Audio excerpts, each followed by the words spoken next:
د کابل ښار په دریو ناحیو کې د پاکو اوبو رسولو نوې پروژه پرانیستل شوه. دغه پروژه د فرښته په نوم د اوبو رسولو د شرکت له لوري د 10 میلیونو ډالرو په لګښت سره پلي کیږي چې ډیری کارونه یې ترسره شوي او پاتې نور به یې په نږدې راتلونکي کې بشپړ شي. په دغه پروژه کې د چهاراسیاب ولسوالۍ څخه د کابل ښار د دریو ناحیو 20,000 کورونو ته پاکې اوبه رسول کیږي. در طول 3 ماه 4 ماهی که او نبود بسیار گرفتاری شده بود. بالاخره شرکتی که اینجا آمدن قرارداد چیز کردن، گفت که ما برای 10 سال او میاریم برای شما. از کجا میارین؟ از طرف تنگی للندر است یا تنگی سیدان است، از این مسیرها او میاره. واقعا ما رفتیم به چشم خود دیدیم زحمت میکشن یا شب روز. نظر به گب شرکت والا که پیب دیگه ما انشالله باستش سرتاسری سایه او میرسیم. ما این پلان ما از قبل بود که ما آب در ساحه نایه 13 نایه 6 نایه 5 در کل سمت غرب خارج از کابل انتقال بدیم یک آب پایدار و دوامدار. ما بار مراجعه کردیم با وزارتخانه مربوطه، اسناد تکنیکیش بردیم، تقاضا کردیم. انگیزه کار یا انگیزه حمایه او زمان نبودن، بهانه‌های مختلف وجود داشتن، غیر پولانی بودن ساحه و مثل از ده ها موارد دیگه.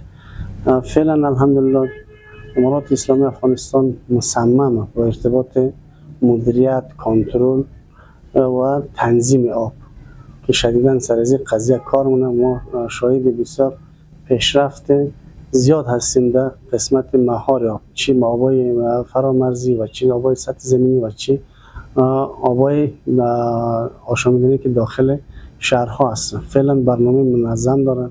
شرکت خصوصی آبرسانی فرهیخته به عنوان یک شخصیت حقوقی مستقل در سال 1390 تأسیس و از آن زمان تا کنون در تأمین آب آشامیدنی صحی نقش بارزی را ایفا می نماید.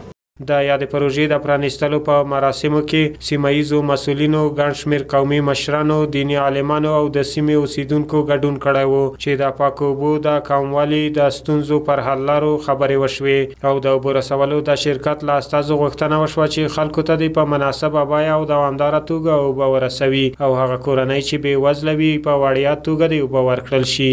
در آن سرزمینی که آب نباشد در اوجا نه تنها انسان بلکه هیچ حیوانی در اونجا زندگی کرده نمیتونه.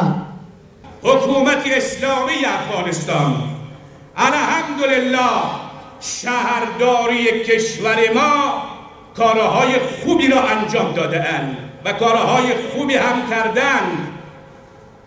بیایید این سیل آبهایی که می آید اینها را هم مهار کنید. از طرف مسئولیت ما و شمایی است که آب را آلوده نکنیم. در شهر کابل متاسفانه تمام شهروندان شاید از خودم گرفته کوشش میکنیم که اگر آشغالی است و پلاستیک است و هر چی لجن است میرزیم توی جایا. سرانجام آبها کجا میشه؟ اینا کم کم جذب میشه در زمین، آبهای زیرزمینی آلوده میشه. د سیمې د خلکو استازو د اوبو رسولو د شرکت له مسولینو وغوښتل چې خلکو ته په عادلانه توګه او یوه بیه اوبه ورسوي. تاسو په دې باندې پوه شئ چې په غریب، په یتیم، په مسکین، په فقیر باندې ترحم وکړه، الله به په تاسو باندې ترحم وکړي.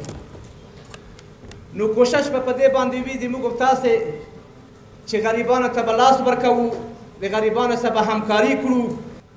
ما اگر عادلانه نباشم ما کسایبا را میاله و کسایبای خصوصا نایه 6 ما میاله برشان وجدار میتون که بیادر اگر جلوگیری نکنین، یک شرکت اگر غفلت کنه در حصه آبرسانی خود جلوش بگیرین.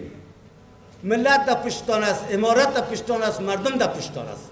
د کابل ښار په دریو ناحیو کې د پاکو اوبو رسولو دغه شبکه په داسې حال کې فعالیږي چې له دې وړاندې په دغه سیمو کې خلک د پاکو اوبو له کمښت سره مخ وو او په تیرو کلونو کې د اوبو رسولو نورو شرکتونو خلکو ته د زیاتو پیسو په اخیستلو سره د اوبو نلونه تیر کړي وو چې اوس مهال هغه اوبه قطع شوي دي او خلک له ګڼو ستونزو سره مخ دي. هغوی هیلهمند دي چې دغه نوی شرکت د پخوانیو شرکتونو په شان ورسره درغلي ونه کړي او په دوامداره توګه دې ورته پاکې اوبه ورسوي.